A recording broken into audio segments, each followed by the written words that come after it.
Instead of paying almost $4 for gas, how would you like to run your car on salt water? Now, it may sound crazy, but wait until you see what a local inventor has come up with that could change the world. And as Channel 3's Michael Mara shows us, that's not all he's trying to do. We need to get it to around 100. Retired TV station owner and broadcast engineer John Kansas was not looking for an answer to the energy crisis. He was looking for a way to cure cancer. 4 years ago, inspiration struck in the middle of the night. Why not use radio waves to kill the cancer cells? And the best thing that would work as antennas was I could find at 3 o'clock in the morning was my wife's pie pants. His wife Marianne heard the noise and found her husband inventing a radio frequency generator using her pie pans. I got up immediately and thought he'd lost it. Here are the basics of John's idea. Radio waves will heat certain metals like gold. Tiny bits of that metal are injected into a cancer patient. Those nanoparticles are attracted to the abnormalities of the cancer cell and ignore the healthy cells. The patient is then exposed to radio waves and only the bad cells heat up and die. Killing cancer cells is amazing, but John had also stumbled on yet another amazing breakthrough. You have enough in there? His machine could actually burn salt water. John Kansas discovered that his radio frequency generator could release the oxygen and hydrogen from salt water and create an incredibly intense flame. Just like that. If that was inside a car cylinder, you could see the amount of fire that would be in the cylinder. I can put my hand in here. Put your hand into the beam, nothing happens. Put in a fluorescent bulb and it lights up immediately. At the APV Company laboratory in Akron, top engineers have checked out John's amazing invention and they were amazed. And we saw it go up to 1,500 degrees centigrade, the temperature. And it's incredible. This simple Stirling engine is running with the heat generated by the flames coming off that test tube. The fuel, nothing more than salt water. Well, that could be a steam engine, a steam turbine. Could be a car engine if you wanted it to be. That's the true American innovator.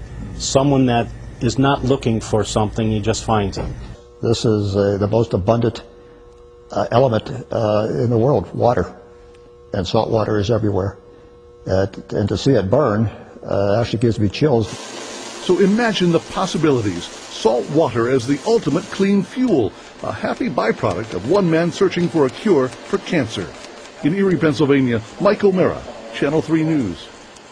That is amazing. We want it now. Inventor John Kansas says that if some big company wants to buy up his saltwater fuel invention, that's okay. He wants to use all the money to finish his quest to find a cure for cancer. The top our news here at 6 o'clock, an age-old dream becoming a reality. A local inventor has discovered a way, hear this, to use water to run your car. It's a major breakthrough that will no doubt make motorists happy. And as Ralph Robinson explains, the Pentagon is also showing lots of interest in this project. Water has always been considered a precious commodity, but Stan Meyer's invention may make it even more valuable. He has developed what's called a water fuel cell. It has taken the place of his old gas tank. The water fuel cell breaks down water molecules into oxygen and hydrogen. The hydrogen is used to run his dune buggy. I don't care if you use rainwater, well water, city water, ocean water. If you don't have any fresh water, go ahead and use snow. If you don't have any snow available to you, then use salt water because there's no adverse effect to the fuel cell. Meyer started working on this project 4 years ago. He's not a scientist. He isn't even a chemist. In fact, he never graduated from college. Myers was determined, he says, to design something to protect this country from oil embargoes. And we have calculated that if we take the dune buggy from Los Angeles to New York, we would roughly use 22 gallons of water.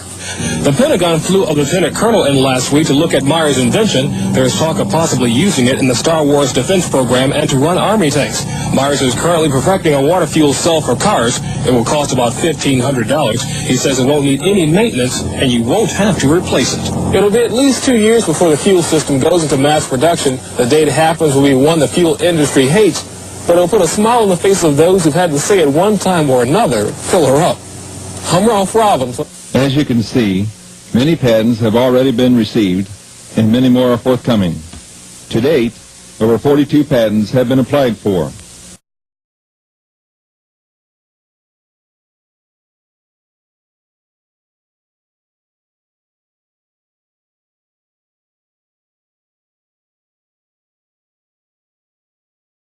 Utah inventor Paul Pantone has developed what he calls the GEAT fuel processor, a plasma generator similar to a super carburetor that actually appears to run on 80% water and is entirely non-polluting.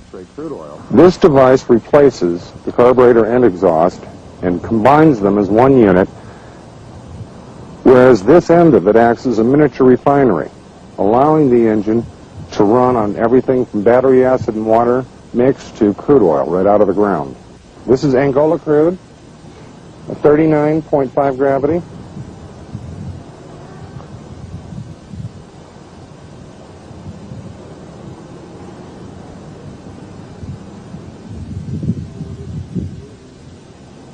The exhaust coming down goes around and comes out here at the far end.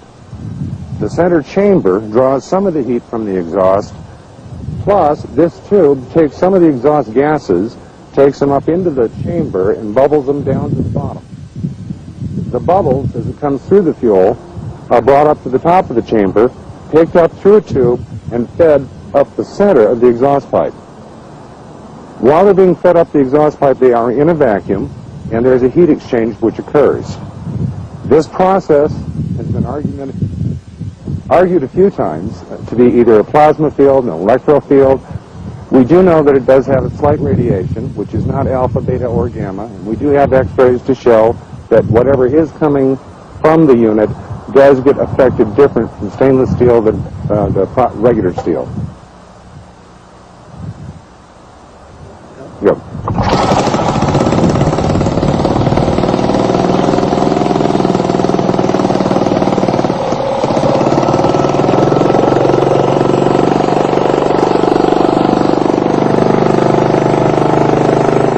When the temperature of the exhaust is the same as the air temperature going in from the air portion up here, normally 1-3% more oxygen coming out of the tailpipe than there is in the air we're breathing. And no carbon at all. Carbon vanishes. I wouldn't say vanishes, I would say transmuted into some other substance, a lighter element, because we have an abundance of lighter elements here that are not explained from down here.